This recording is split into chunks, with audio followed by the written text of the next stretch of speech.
মা তোমার মাংসটা মোটামুটি ওখানে রেডি আছে ম্যারিনেশন, এটা 1 ঘন্টার মতন রেখে দিয়েছে মা। আর এখানে দেখো আমি একটু বলে দিচ্ছি, আসলে মায়ের বলতে একটু অসুবিধা হয় তো আমি তাও বলে দিচ্ছি। এখানে দেখো গাজর আর আলু একটু লাল লাল করে ভেজে নেওয়া হয়েছে, ঠিক আছে। আর এখানে ক্যাপসিকাম, মা কিন্তু মাংসে ক্যাপসিকাম ইউজ করে, ঠিক আছে। আর এখানে দেখো পেঁয়াজটা মা বলো তুমি, পেঁয়াজটা ভাজি লাল লাল করে ভেজে নিয়েছে।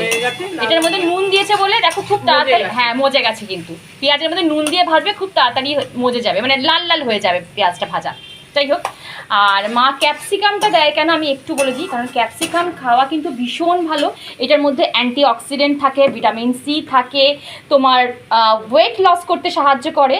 তো ওই জন্য আমরা কিন্তু ক্যাপসিকামটা প্রত্যেকটা খাবারে ইউজ করি, ইভেন তরকারি থেকে শুরু করে মাংস থেকেও ইউজ করি। আর এই মাংস যদি তুমি ক্যাপসিকামটা দাও পেঁয়াজের সাথে সাথে যদি ভাজো, খুব ভালো টেস্ট হয়।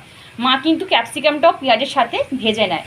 আসলে মা তো বলতে পারছে না, ওই জন্য আমি তোমাদের বলে বলে দিচ্ছি, ঠিক আছে। এই দেখো মা পেঁয়াজের সাথে কিন্তু ক্যাপসিকামটা এইরকমভাবে ভাজছে, একটা সুন্দর একটা ক্যাপসিকামের স্মেল বেরোবে।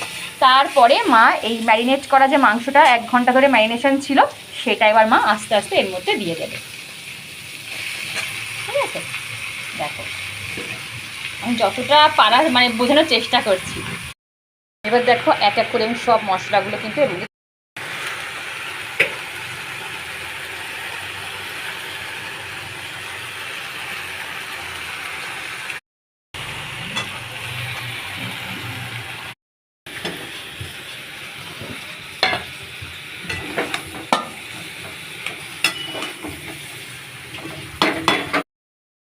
অলরেডি কিন্তু মাংস থেকে একদম তেল ছেড়ে গেছে আর পুরো কষানো হয়ে গেছে। আর এইবারে মা এখানে গরম জল করে রেখেছে, তো এই গরম জলটাই কিন্তু মাংসে দিতে হবে, ঠিক আছে। গরম জল যদি মাংসে দাও তাহলে টেস্টটা কিন্তু আরও বাড়বে, ঠান্ডা জল একদমই দেবে না। এটা একটা ছোট্ট টিপস, অনেকেই জানো, তাও একবার বলে দিলাম যারা জানো না।